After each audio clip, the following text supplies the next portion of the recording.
Hello दोस्तों, आप लोगों का फिर से एक बार स्वागत है वाईफाई क्लासरूम सीजीपीएससी में। आज हम देखेंगे चिपको आंदोलन, जो कि 1970 के दशक का बहुत ही बड़ा आंदोलन था वृक्ष से रिलेटेड। तो हम लोग आज देखेंगे कि आखिर ये चर्चा में अभी क्यों बना हुआ है और इससे एग्ज़ाम में क्या क्वेश्चन पूछे जा सकते हैं।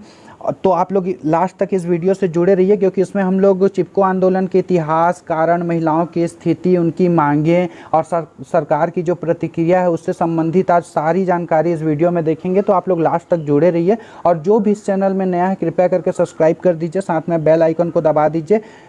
चलते हैं हम लोग टॉपिक की ओर। तो जब भी चिपको आंदोलन की अगर बात होती है तो सबसे पहले बात होगा सुंदरलाल बहुगुणा, चंडी प्रसाद भट्ट और गौरा देवी।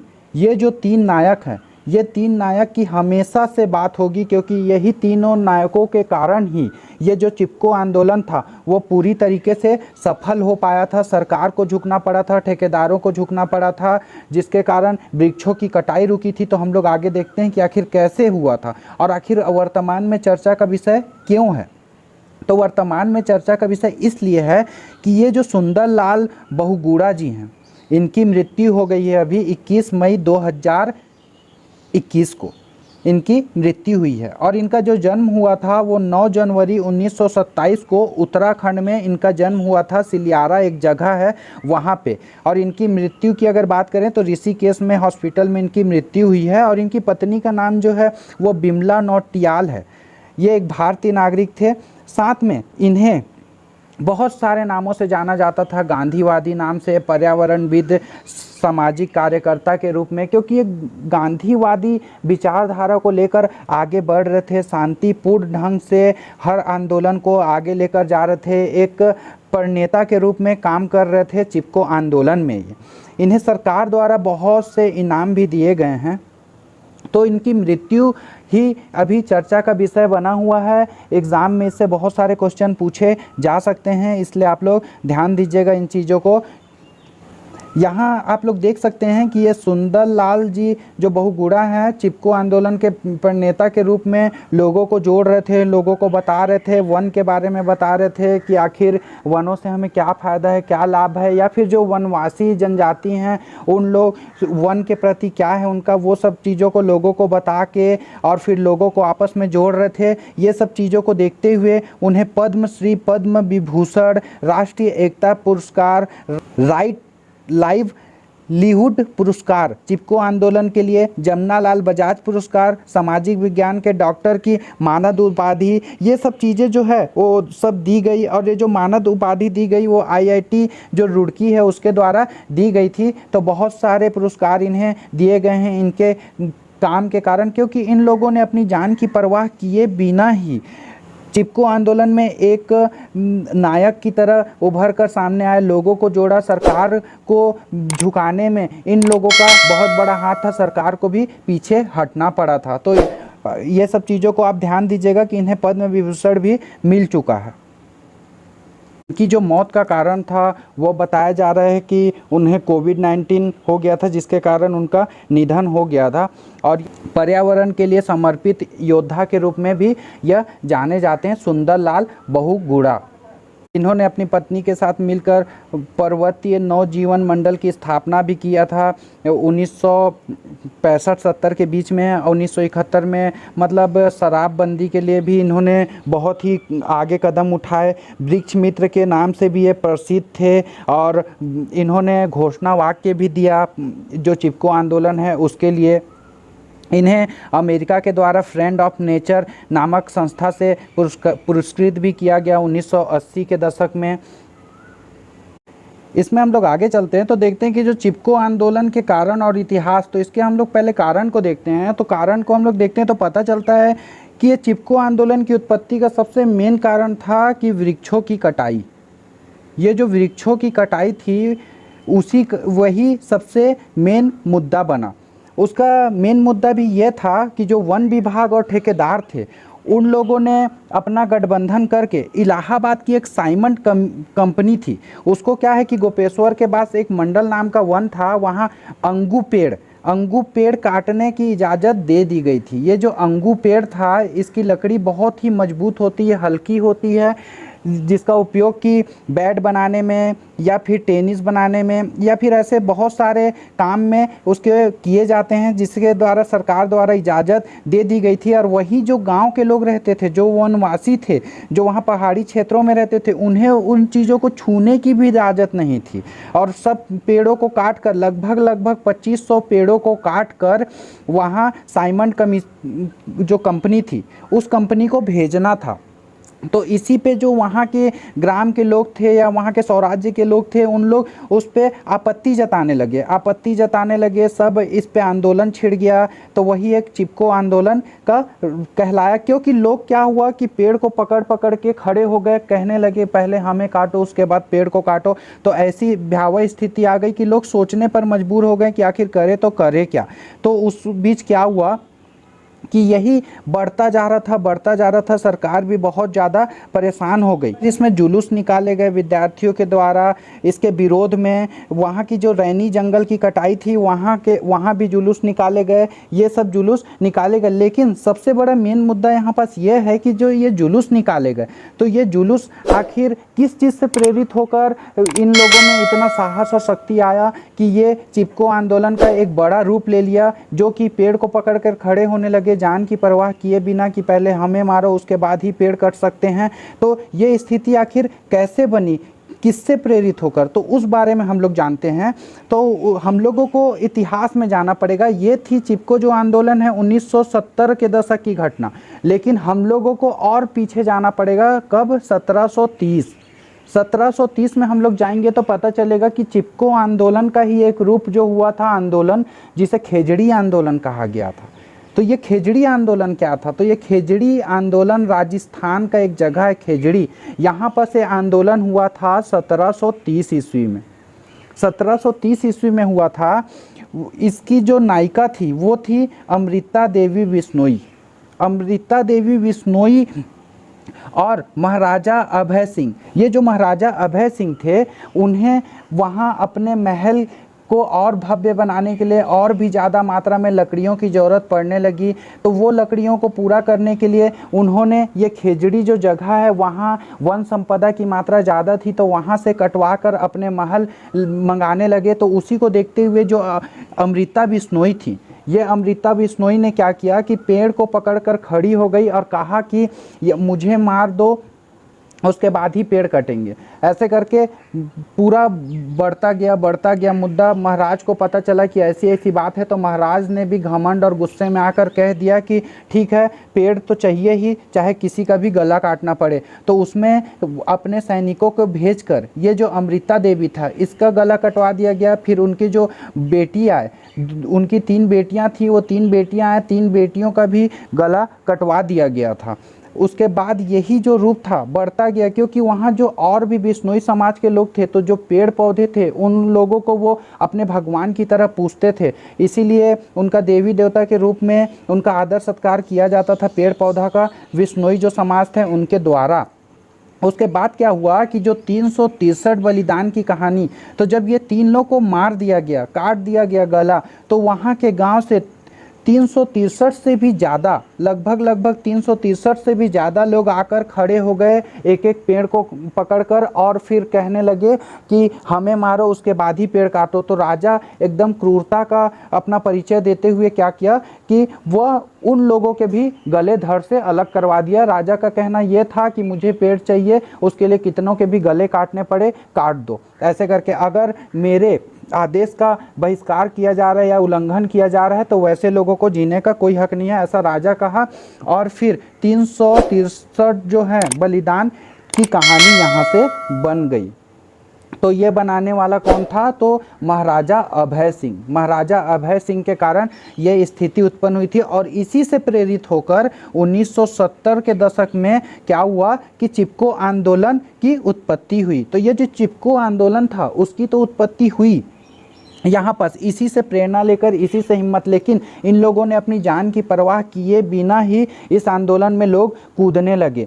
तो हुआ ये कि सरकार भी इन लोगों से परेशान हो गई कि अब क्या किया जाए। तो सरकार भी अपना कूटनीति अपनाने लगी। सरकार की कूटनीति यह थी कि धीरे धीरे जब ये रौद्र रूप लेने लग गया, तो सरकार क्या किया कि जो आंदोलनकारी थे उन लोगों से कहा गया कि तुम लोग आओ, मिल बैठ के बात करते हैं और इसका सॉल्यूशन निकालते हैं। और उसी दिन क्या किया गया कि जितने भी पट्टाधारी थे, जिन लोगों को मुआवजा मिलना था, उन लोगों को मुआवजा के लालच देकर वहां ऑफिस में बुला लिया गया।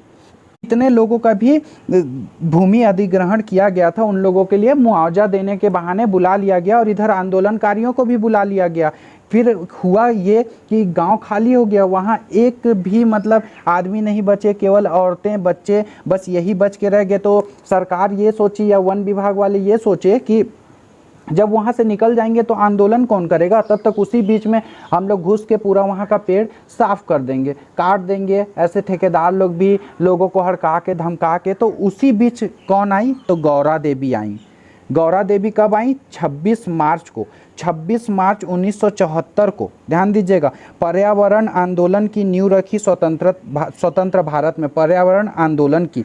ये क्या की कि सब आदमी चले गए, जब लोगों को घुसते देखी, वो करते पहले इन लोगों की बात नहीं माने और ज़बरदस्ती जब घुस गए उन लोग वन के अंदर काटने के लिए, जो ठेकेदार थे और साथ में वन विभाग वाले थे, तो ये क्या किए वहाँ गांव के लोग, ये जो गौरा देवी थी वो वन को अपना मायके मानती थी, मायके अपने सदस्य की तरह मानती थी, बोलती थी ये नहीं रहेंगे तो हम लोग कहाँ जाएंगे। तो वो क्या की कि अपने जितने भी साथी, महिला साथी जो थी 27-28, उनके साथ आकर एक एक पेड़ को पकड़ के खड़े हो गई। और इन लोगों का भी कहना यही था, या तो हमें मारो उसके बाद ही पेड़ कटेंगे, नहीं तो नहीं कटेंगे। तो यहाँ भी जो ठेकेदार थे और वन विभाग थे, उन लोग यहाँ एक चिंता का विषय उन लोगों के लिए बन गया कि अब क्या करें। यहाँ तो महिलाएं भी उठ के आ गई। तो ये देखिए चित्र में महिलाएं भी पेड़ को पकड़ पकड़ के खड़े हो गई हैं। जहाँ जहाँ काट रहे थे वहाँ पकड़ के खड़े हो जा रहे थे कि पहले हमें काटो, उसके बाद ही पेड़ काटने दिया जाएगा।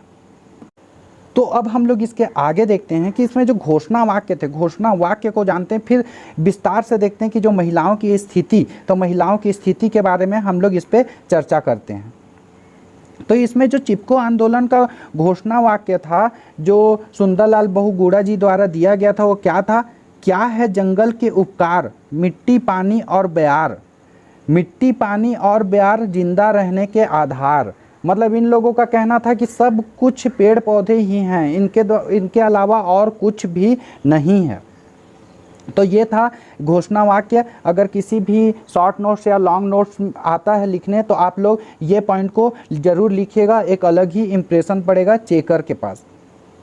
तो इसमें महिलाओं की भूमिका, तो यहीं से महिलाओं की भूमिका चालू हो जाती है। और जो 26 मार्च है, 26 मार्च को विशेष दिन के रूप में हमेशा मनाया जाता है, हर साल मनाया जाता है गौरा देवी के याद में, क्योंकि इन्हीं के नेतृत्व में महिलाओं का जो भीड़ है वो इकट्ठा होकर हिम्मत करके जान की परवाह किए बिना ही लोग एक एक पेड़ को पकड़ के खड़े हो गए। क्योंकि सभी आदमियों के साथ तो सरकार कूटनीति करके उन लोगों को अपने पास बुला ली और उसके बाद बचे महिलाएं, तो इन लोगों ने सोचा कि ये क्या कर सकती हैं, लेकिन ऐसा कुछ भी नहीं था। वो इस संकट की भी घड़ी में वहाँ खड़े हो गए और उनका कहना था कि बिल्कुल भी ये सब चीज़ों को करने नहीं दिया जाएगा, क्योंकि उन लोगों का एक मतलब कहा जाए तो वन से या प्रकृति से अलग ही संबंध है। जैसे व्यापारिक दोहन की बात कीजिए, महिलाओं का विशेष संबंध इसलिए है कि जो पुरुष वर्ग थे वो अपने कामकाज में चले जाते थे वहाँ से, और जो महिलाएं थी, महिलाएं क्या थी कि चारा इकट्ठा करना या फिर लकड़ियों का इकट्ठा करना, जलावन लकड़ी, ये सब चीज़ों के लिए वो हमेशा प्रकृति पर निर्भर रहती थी। या फिर जो वहाँ पेड़ काटे जा रहे थे अंगू के पेड़, वो अंगू के पेड़ से कृषि कार्य के लिए जो जानवरों के लिए लकड़ी बनती है वो सब चीज़ें, या फिर किसानों के लिए जो लकड़ी थी तो इतनी हल्की लकड़ी होती थी कि उसी का उपयोग किया जाता था। और यहाँ खेती, और अगर पेड़ों को ज़्यादा मात्रा में काट दिया जाता तो भूमि का अपरदन होता, भूमि का क्षरण होता, और जितने भी पोषक तत्व वाले भूमि थे वो वहाँ से बह के चले जाते। तो यहाँ के जो वनवासी समाज थी वो कैसे अपना जीवन यापन करती, क्योंकि उन लोग, वो जो समाज थी उन लोगों का जीवन यापन का एक ही जरिया था, वो थी प्रकृति। ये प्रकृति में उन लोग अपना जीवन यापन करते थे, खाने की चीज़ या जलावन लकड़ी या ये सब चीज़ों का बहुताया जो मात्रा में थी वो सब चीज़ों वो वन से ही प्राप्त करती थी। बहुत ज़्यादा विरोध हुआ, महिलाओं का बहुत ही ज़्यादा बड़ा भूमिका था इसमें। इसीलिए गौरा देवी का नाम बहुत ही बड़ी नायिका के रूप में जाना जाता है, पर्यावरण मित्र के रूप में जाना जाता है, वृक्ष मित्र के रूप में जाना जाता है।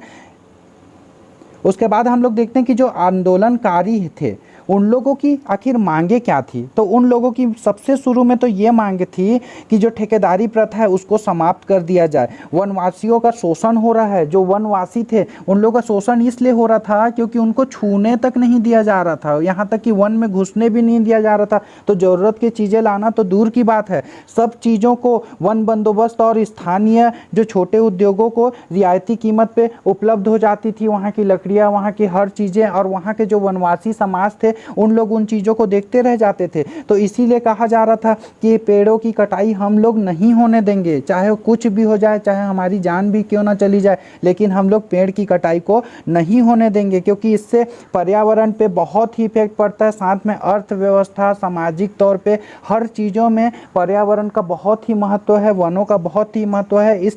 इसलिए ये जो चिपको आंदोलन के प्रणेता थे या उनके साथ जो और भी आंदोलनकारी थे, उन लोगों का कहना था कि जितने भी अंग्रेजी वन नीतियां हैं वो सब चीज़ों को यहाँ से हटाओ, वो सब चीज़ों को, वन में हमारा अधिकार होना चाहिए, सही से सबको मुआवजा मिलना चाहिए। ये सब चीज़ों की बात होने लगी। ये सब चीज़ें मतलब लोग धीरे धीरे करके इतनी बड़ी संख्या में वहाँ पहुँचने लगे कि एक बड़ा रूप लेने लग गया। लोग सोचने पर विवश हो गए कि आखिर करें तो करें क्या, क्योंकि पहले क्या थी कि जो वन कटाई और ये उद्योगों पे आधारित जो अर्थव्यवस्था वाले जो नारे थे वो ये थे कि क्या है जंगल के उपकार, लीसा लकड़ी और व्यापार को चुनौती देते हुए इससे बिल्कुल एकदम अलग में वही जो मैंने अभी बताया आप लोगों को, वो क्या था, क्या है जंगल के उपकार, मिट्टी पानी और ब्यार, मिट्टी पानी और ब्यार जिंदा रहने के आधार। ये चिपको आंदोलन का घोषणा वाक्य आंदोलनकारियों द्वारा दिया गया और कहा गया कि बिल्कुल भी हम लोग पीछे नहीं हटेंगे।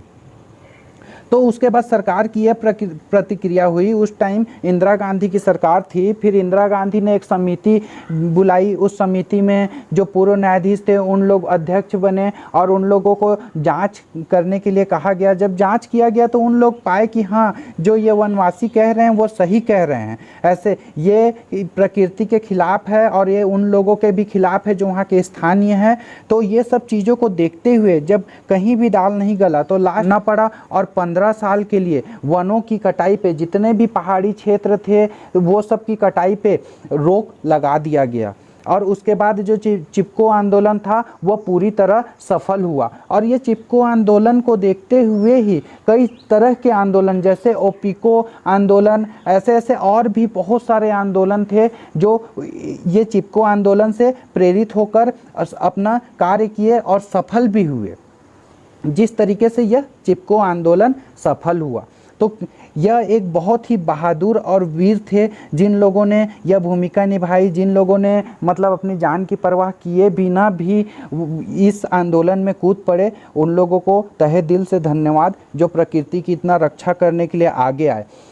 तो इसी तरीके से ये टॉपिक ख़त्म होता है। अगर आप लोगों को वीडियो अच्छा लगा हो तो लाइक शेयर सब्सक्राइब कर दीजिए। मिलते हैं नेक्स्ट वीडियो के साथ। धन्यवाद दोस्तों।